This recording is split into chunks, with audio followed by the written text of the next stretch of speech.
Hi, this is Gravity Karma. Welcome to another lockpicking video. I thought I would pick for you today this ASSA Desmo. There's the key look, and you can see I actually just picked it and forgot to press record like a genius. So we'll go again. I like this lock a lot. I think it's a really clever design. I'll show you when we take it apart in a minute what it looks like. So the trick to picking these is having something that you can manipulate the sliders with. So either a little flag like that, or I think some people use a kind of 3KS type slider tool.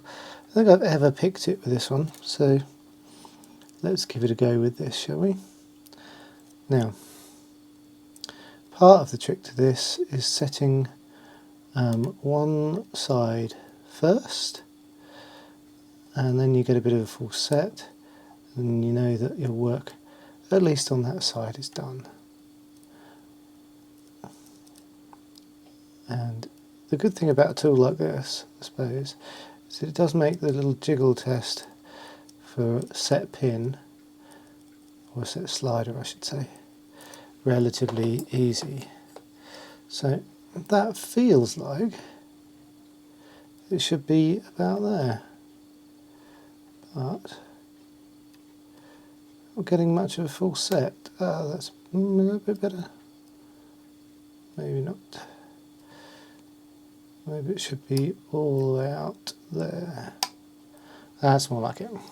Okay, so we've got a bit of a full set, and that one there seems to be... Okay, that's just not binding at all. So let's try seeing what's what. Okay, nothing going on with that one. And my slider at the very back was binding. And now the next one forward is binding. So let's shove that, let's see.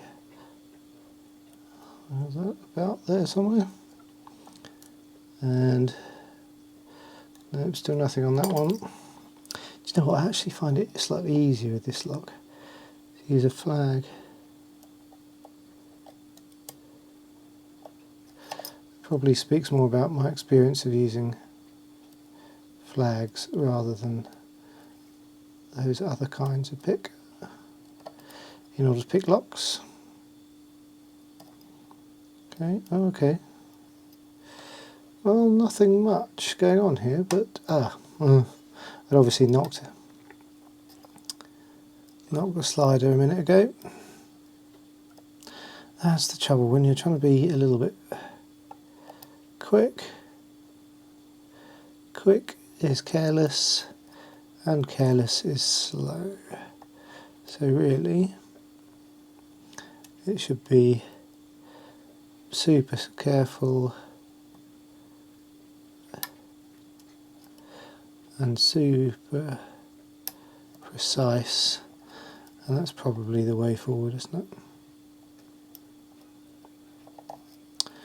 Well, I'm trying here to get everything in to its true gates, but I'm struggling a little bit. Wonder if I've fouled up again.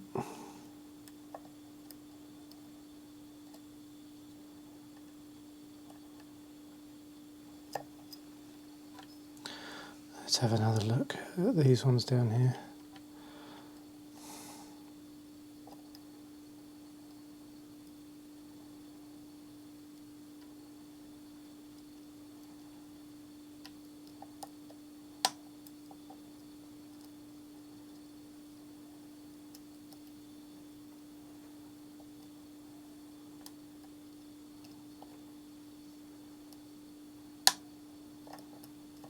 Okay, so we're definitely in a little full set there.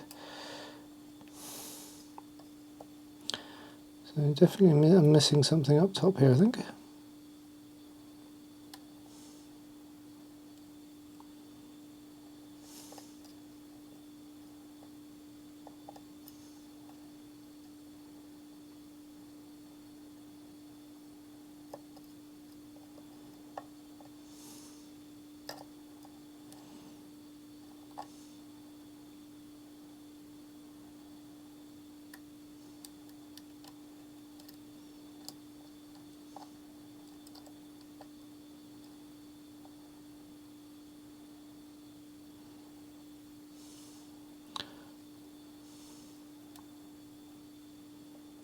You know, what I really should do for a video, I should have practiced this lock endlessly instead of picking it once or twice and thinking, yeah, that'll do.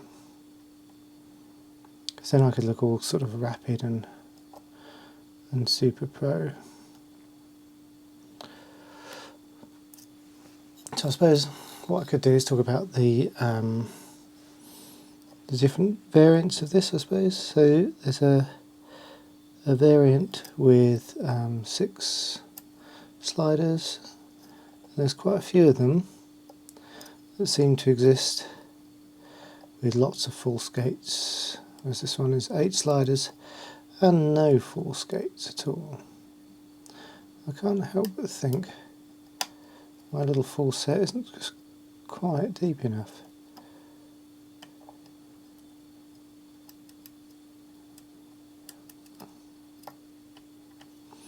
Maybe it is. Maybe I'm imagining it. Okay, so let's try nudging those two at the back across. Across one. Ah, there we go. Give them a nudge and it's all done and dusted. These locks spin so freely when they're open, it's hilarious. Right, let's zoom out a little bit for you. Let's grab a tray and some tweezers and we can see why these locks are actually really neat, or I can show you why I think they're neat anyway. We do need this. So let's pop this little clip off.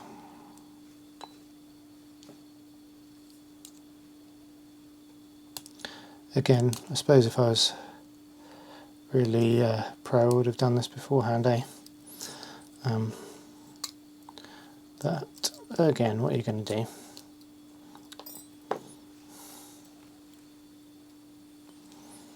Now, I don't need any kind of a sleeve or any shims or anything else, because this whole thing is reasonably self-contained. There's our 2 sidebars, look. So there's a sidebar there, a sidebar there. I'm just going to let those out pretty carefully. So the sidebars are pretty cool. They've actually got an interesting profile. Let's zoom in again, show you this. So that's the sidebar. There's a gap in the middle, and that gap is actually, there we go, that gap is actually where this little pin and spring units sit. So that's how the sidebar is sprung, a little thing like that. And that is the reason for this kind of cutout in the key, so that you've got, as you can kind of see there, I hope, you can kind of see this bit here, which corresponds to that kind of gap, and that's where those 2 finger pins, or those 2 springs for the side pins, sit. Okay, so if I kind of hold this in the right place, you can see that actually those 2 side bits go right through, but you can ignore it if you're picking. You don't have to worry about it too much. We can also see here, so as I lift the key in the keyway, you can see those sliders moving, and you can see if I lift it a little bit more, how the end of these sliders actually sits in this kind of groove in the key. So as I push the key in, they kind of roll, which I think is a really neat bit of design. So this makes the whole thing feel really, smooth. There's no springs, there's no resistance at all, and the whole thing in use just feels so slick. Let's fish one of these out. They're all the same, so I won't take the whole lot out, and I'll give you, actually no, I'll fish them out properly so you can see what's what, and you can see that I haven't got any mastering in or any of that malarkey.